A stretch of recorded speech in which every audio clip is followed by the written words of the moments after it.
Ready? Whenever you're ready. We have an alliance of 22 subdivisions representing thousands of residents, requesting that the Metro Council stop the proposal development of at Holland.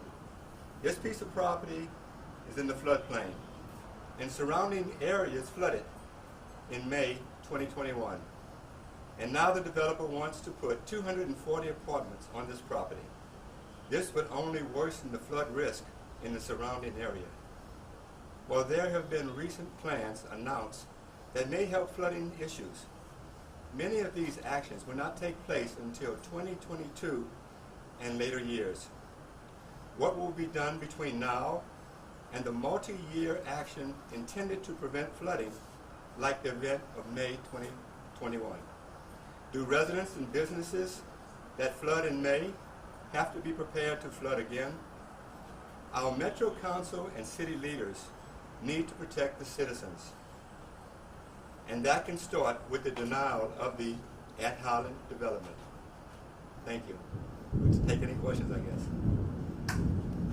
I guess my first question would be to explain kind of how the flooding has changed since they initially put that office building over there, and kind of what the expectation would be if they're allowed to complete their plans with the apartment and retail and everything else they're looking to go over there.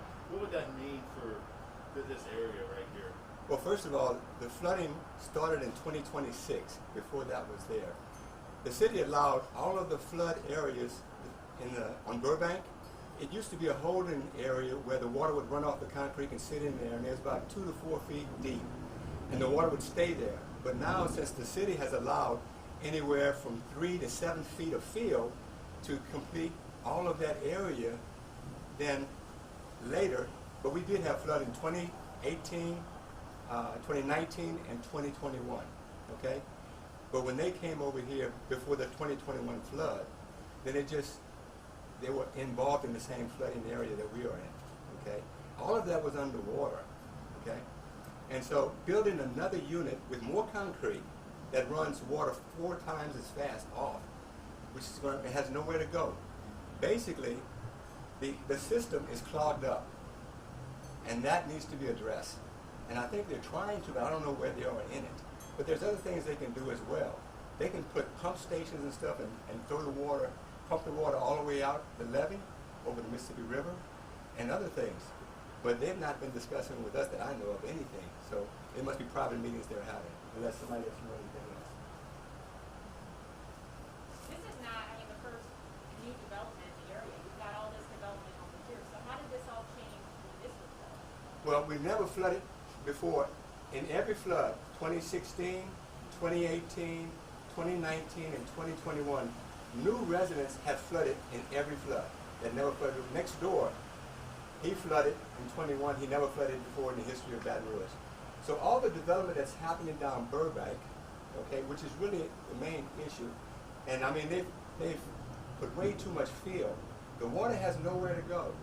The engineers use the theory, if they dig a retaining pond and then allow that they dug out to put fill on the property and fill it up 7 feet, that's going to be adequate. But the water can't get into that retaining pond. And the retaining ponds, if you go look and see, before a house is built, the retaining ponds are full. So where does the water go? New areas. And what it's been doing is just constantly flooding this particular area and other areas of Baton Rouge. And so I think most of the people here are in favor. The city and the city leaders need to start addressing developers to go up North Baton Rouge, where the highest point of Baton Rouge is, which would help North Baton Rouge as well. The city says that to change their plans for this development will put them in legal issues. So what do you have to say about that? They're in legal issues right now. FEMA, that I understand, gave them a lot of money to resolve and start solving the problem. I don't see anything that's done yet. Okay, so that's what we're saying, that in 2022 we think they're going to try to start, but that's not going to stop the flooding. Okay, as far as other legal issues, what about all these houses that are being flooded? FEMA has to pay for it every time. At what point will FEMA say we're not paying for this anymore, and make the city stop doing developments, because that's happening in another state as well. So if the city moves forward with the development, I'm sure y'all are going to be upset about that. It's just not going to help the engineers, I guarantee you, will go to the podium and say, we're not going to develop, we're not going to do anything to the flooding, we're not going to do anything to the traffic, and that's another issue with emergency traffic and everything.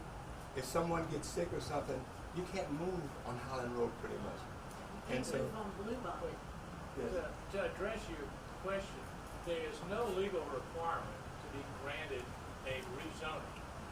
You know, the developers could develop something on the property that they have right now with the existing zoning, but there's no legal requirement for the Metro Council to grant them a rezoning.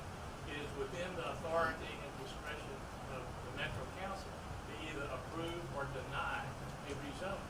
There's no legal requirement to do that. You know, if they can build what they want within the existing zoning, you know, maybe you can sue them and go over that, but you can't sue them, you know, if the Metro Council denies them the zoning. But at least you can't win. They say they can put a 7-story building there right now. Okay, we'd rather see a 7-story building than what they want to change to. That's why they want to change the zoning.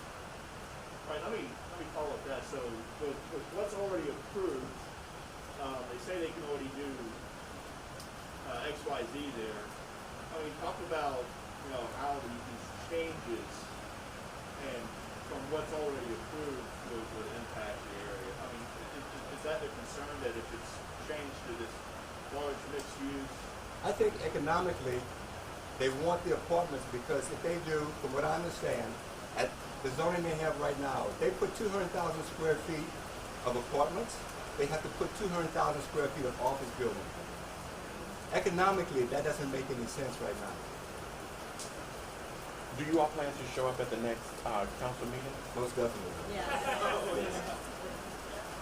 If everyone wins here and gets their way, what would be the fix? What do you want the developers to do? Can you repeat the question? If everyone wins and it gets built, you know, they're gonna build it, what would be the fix? What would make this right for you? Well, it needs to just wait until the city has stopped the problem. They need to stop. It's like a funnel. The water goes down the Bayou Man Shack and the A-Meet and Co-Meet from Burbank at Howland Road, okay? But it can't go there. It just blocks up, it's clogged up. It needs to be unclogged and widened, okay? That needs to happen for more development to come here, okay? That's really the optimum, the best solution to the problem. Are you talking about that 5 tributary project? Is that what you're talking about? Which one? That 5 tributary project? I don't know what it's called.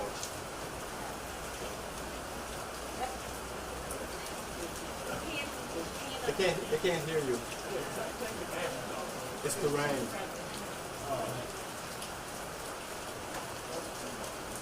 You know, I've got photos, 2 photos, at after 11 o'clock on May 13th, when it rained and the flood came. I had a knock on our door. My wife and I, we actually had a guest here named Jim Caviezel, the guy played Jesus in the Passion was here, okay? A girl came to the door, she was trembling, all right? She couldn't go down, her house was on Seagan.